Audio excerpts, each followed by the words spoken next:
lá da SAF do Botafogo. Olha, vou te falar, se eu fosse torcedor botafoguense, eu estaria muito preocupado. Será que valeu a pena toda essa loucura pelo título de 2024 do Libertadores do Brasileiro? Tem muito botafoguense que fala que sim, valeu a pena, que toparia a ideia. Mas será? A gente vai saber disso a longo prazo, porque a curto prazo não tem como saber, até porque o elenco do Botafogo não é um elenco que, pelo menos na minha concepção, vai brigar para cair, nada disso. Pode até sonhar com algum título ali, de repente Sul-Americana, Copa do Brasil, mas a longo prazo o negócio é desesperador. Inclusive, eu estava estudando sobre o assunto desde o afastamento do John Textor. Ele está deixando uma dívida de quase 3 bilhões. Gente, quem vai pagar uma dívida de 3 bilhões? Eu fiz até uma analogia hoje lá no SBT. É basicamente você tem um carro que vale 100 mil, você quer vender esse carro, mas só de dívida ele tem 500 mil reais só de dívida. Ou seja, assim, quem vai querer comprar um carro que vale 100 mil, mas só de dívida tem 500 mil reais? Não faz sentido, né?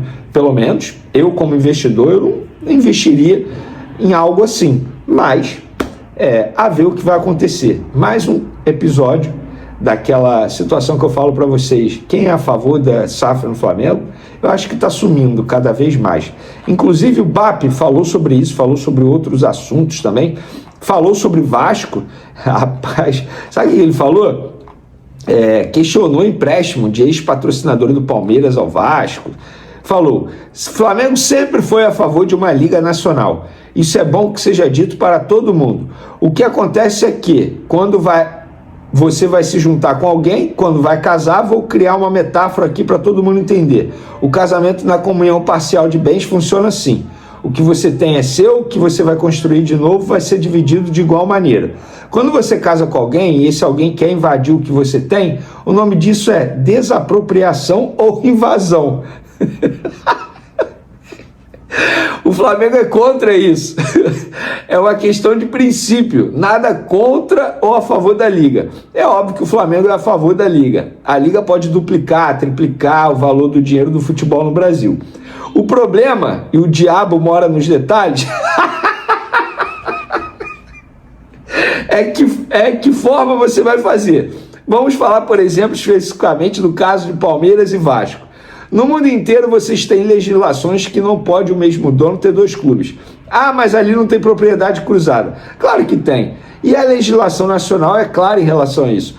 Qual instituição financeira vai emprestar dinheiro para vocês e pedir como garantia o título da sua dívida? Quem faria isso? Só quem quiser tomar conta da sua casa. Só olhar o caso do empréstimo da Crefisa ao Vasco da Gama. Qual foi a garantia solicitada? Eu, se fosse banqueiro, pedi o estádio São Januário, que é um ativo real, como garantia. Quem poderia pedir ações da SAF como garantia? Talvez quem queira assumir a SAF do Vasco. Acho que isso é muito claro e óbvio. Não vamos misturar as coisas. Quando falamos de liga no Brasil, a liga tem que existir em cima de propósitos, princípios e valores transparentes para todo mundo. O Flamengo não é contra a liga, mas o Flamengo não vai compactuar com nada que ele ache que não seja correto, decente, ainda que outros clubes fiquem incomodados e se escondam atrás de subterfúgios de que o Flamengo é contra isso. Isso é uma grande bobagem. Amigo, já falei, quando o BAP abre a boca. E ele criticou também a recuperação judicial lá no Botafogo, após a SAF ter aumentado a dívida do clube. Entendo que a gente não pode ficar olhando para trás. No videotape todo mundo é genial, mas o modelo precisa ser revisto. Vamos pegar esse exemplo Botafogo.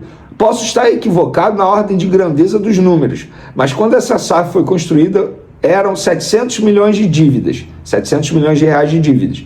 Talvez eu esteja equivocado no número exato. Hoje, pelo que se lê na mídia, o valor é 3,5 vezes maior que o inicial.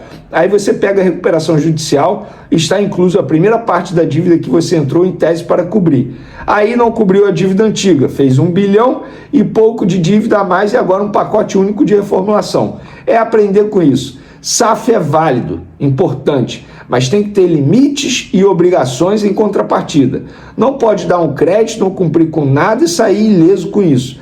Temos exemplos que estão indo bem, como o Bragantino, Bahia. O capital que vem para ajudar e cumprir com a palavra é sempre bem-vindo. Quem não cumpre tem que ser punido de maneira muito severa. Eu concordo com ele também, tá?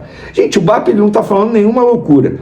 Só critica o que o BAP está falando os torcedores que torcem para Vasco e Botafogo, com todo respeito, né? Porque até o torcedor do Palmeiras é contra esse empréstimo da Crefisa. É só ver repercussão em rede social. Os torcedores do Palmeiras não aprovaram.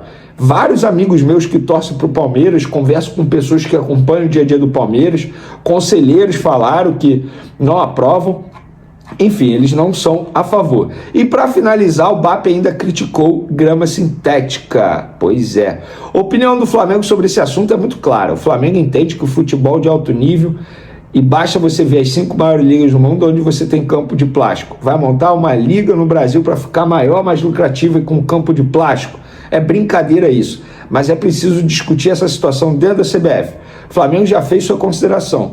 Campo de plástico é uma forma de manter futebol vivo em países que passam 8, 9 meses do ano debaixo de gelo. Aí a gente pega uma ideia dessas e traz para cá para ter custo menor de manutenção? Não é por isso. É para ganhar dinheiro com show. Quem quer ganhar dinheiro com show tem que mudar de segmento, vai fazer show. Quem quer ganhar dinheiro com futebol forte, devia defender campo natural de grama. Esse ponto de vista do Flamengo é claro e objetivo há muito tempo. Mas o Flamengo pode decidir sobre isso? Não pode. Se pudesse, já teria feito nesse sentido. Quem pode decidir é a CBF. Também concordo com ele. BAP não falou nenhum absurdo, nenhuma declaração. Repito, só critica o que o BAP disse aí, os torcedores. Inclusive os torcedores que torcem para time que tem grama sintética. Porque se você fizer um levantamento entre os jogadores que atuam em grama sintética, eu tenho certeza que a maioria vai ser contra grama sintética. A maioria. E olha, eu não estou aqui defendendo que tem que ter, que não tem que ter. Eu estou defendendo que temos que ouvir os jogadores. Eles entram em campo, não é você torcedor, não sou eu jornalista torcedor, não é o presidente, não é o dirigente. Tanto é que o Flamengo sempre ouviu os jogadores do elenco.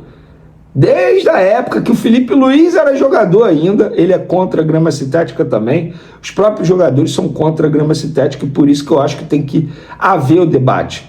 Eles são os artistas do espetáculo e não nós. Nós não entramos em campo. E o BAP está certo. Se você pegar as 5 maiores ligas aí, nenhuma tem grama sintética. Então por que aqui no futebol brasileiro é permitido grama sintética? O Gabigol recentemente falou sobre isso também. Outros jogadores já falaram. O próprio Neymar. Ah, mas o Neymar é mimizento. Não, mas nesse caso aí ele está certo, pô. Ele entra em campo. O De La Cruz, inclusive, próximo jogo do Flamengo contra o Atlético Mineiro, provavelmente ele não vai estar à disposição. Por quê? Por ser grama sintética na Arena MRV. Isso é importante. Agora o Flamengo tem metas traçadas e estabelecidas em conjunto, diretoria, comissão técnica. Se reuniram e traçaram o planejamento, as metas até a parada para a Copa do Mundo no dia 31 de maio. Até esse dia, 31 de maio, que quando para tudo para a Copa do Mundo, para as seleções se prepararem, o Flamengo terá 11 jogos pela frente. Nessa ordem, tá? Atlético Mineiro, pelo Brasileirão fora de casa, Estudiantes pela Libertadores fora de casa, Vasco pelo Brasileirão no Maracanã, Flamengo mandante, Independente Medellín, Libertadores fora de casa, Grêmio, Brasileirão fora de casa, Vitória, Copa do Brasil fora de casa, Atlético Paranaense pelo Brasileirão fora de casa, depois Estudiantes, Libertadores em casa, Palmeiras, confronto direto no Campeonato Brasileiro em casa, Cusco pela Libertadores em casa, e aí no dia 31 de maio, Coritiba pelo Brasileirão também em casa. Ou seja, nesses 11 jogos, o Flamengo deseja fazer o seguinte até o dia 31 de maio. Ficar em primeiro colocado na tabela do Brasileirão. Hoje o Palmeiras é o líder, mas o Flamengo tem um jogo a menos que o Palmeiras, e o Palmeiras está na frente com 6 pontos de vantagem. O Flamengo deseja terminar na liderança do Grupo A da Libertadores, o que é muito possível, e o próximo jogo contra os Estudiantes na Argentina é crucial para essa meta. E, obviamente, o Flamengo deseja passar à oitava de final da Copa do Brasil. E o Flamengo passando para a próxima fase da Copa do Brasil, além de receber os 2 milhões de reais já por essa fase que o Flamengo está disputando, recebe mais 3 milhões por chegar às oitavas de final da Copa do Brasil. Então o Flamengo está pensando num ganho técnico e também no ganho financeiro. Então, pessoal, nesses 11 jogos, o que o Leonardo Jardim quer, pretende e vai fazer? Vai girar bastante o elenco. Não adianta você, torcedor rubro-negro, achar que o Varela vai jogar todas as partidas na lateral direita. Não adianta você, torcedor rubro-negro, achar que o Alexandre vai jogar todas as partidas na lateral esquerda. Até porque a convocação da seleção brasileira, gente, é no dia 18 de maio. Se põe no lugar dos jogadores. O cara convocado 18 de maio. Depois do 18 de maio, o Flamengo tem Estudiantes pela Libertadores, Palmeiras, Brasileirão, Cusco, Libertadores e Curitiba, Brasileirão. São 4 jogos. Imagina a cabeça do jogador nesses 4 jogos. Alexandre, Lucas Paquetá. Eu acho que esses dois... Danilo, ainda tem Danilo. Esses 3 do Flamengo devem estar na lista do Carlo Ancelotti. O Danilo já está garantido. O Ancelotti já cravou. Alexandre, a gente sabe que está muito bem encaminhado. E o Lucas Paquetá, há quem duvide da convocação. Eu não duvido, para mim o Lucas Paquetá estará na lista. Inclusive, hoje foi até debate lá no programa do SBT que eu participo, porque eu falei, o torcedor do Flamengo, ele não quer nenhum jogador convocado para a seleção brasileira, não.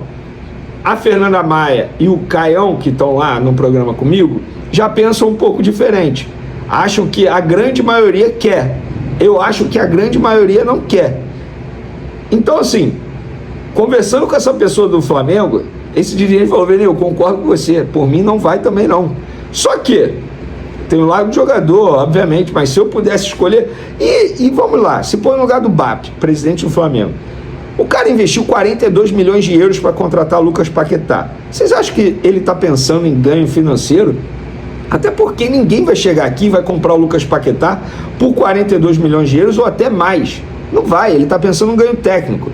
E no ganho técnico, qual seria o ideal? O Lucas Paquetá não ir para a seleção. Ficar aqui fazendo uma pré-temporada, porque ele não vai ter pré-temporada, ele não vai ter férias se ele for para a Copa do Mundo, e ficar treinando com a equipe. Imagina, o Alexandre vai para a Copa, se machuca, volta lesionado. Lucas Paquetá vai para a Copa, se machuca, volta lesionado. Ou Pedro, como muita gente está pedindo, se machuca e volta lesionado. Gente, eu particularmente, como torcedor, Vene Luiz, eu CPF, não quero nenhum jogador convocado. O Arrascaeta, vou torcer para o Uruguai cair logo, para o Arrascaeta voltar logo para o Flamengo. E é isso. Agora, Vene Casagrande, acho que o Lucas Paquetá tem que ser chamado. Está jogando muita bola pensando no bem da seleção brasileira. Ponto. É isso, é o que eu penso, tá? Então esse é o planejamento e as metas estabelecidas pela diretoria junto com a comissão técnica. De acordo com o jornalista Antônio Carlos, o Flamengo voltou a monitorar de perto a situação do volante João Gomes, tratando o jogador como uma das principais opções para reforçar o elenco. Formado nas categorias de base do clube, o meio-campista conquistou a torcida com seu estilo aguerrido, intensidade na marcação e forte comprometimento tático, qualidades que o tornaram peça importante antes de sua transferência para o futebol europeu. Hoje, atuando na Inglaterra, João Gomes enfrenta um momento delicado após o rebaixamento de sua equipe na Premier League.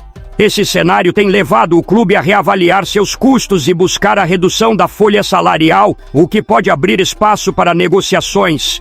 Internamente, o Flamengo enxerga essa situação como uma oportunidade estratégica para tentar viabilizar o retorno do atleta, aproveitando um contexto de mercado mais favorável.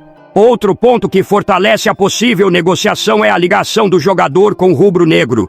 Pessoas próximas indicam que João Gomes mantém grande identificação com o clube e vê com bons olhos uma volta ao Brasil neste momento da carreira.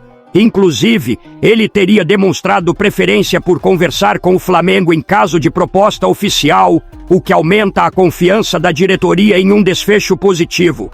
Nos bastidores, o clube carioca já analisa as condições de uma investida e considera oferecer um contrato de 3 anos ao volante, com o objetivo de proporcionar segurança e consolidar um eventual retorno ao futebol brasileiro. Agora eu quero saber a sua opinião de vocês. João Gomes será um bom reforço? Sim ou não? Deixe sua opinião no comentário. O melhor comentário eu vou fixar. Não esqueça de curtir o vídeo e inscreva-se no canal para não perder nada do Flamengo. Até a próxima e saudações rubro-negras nação.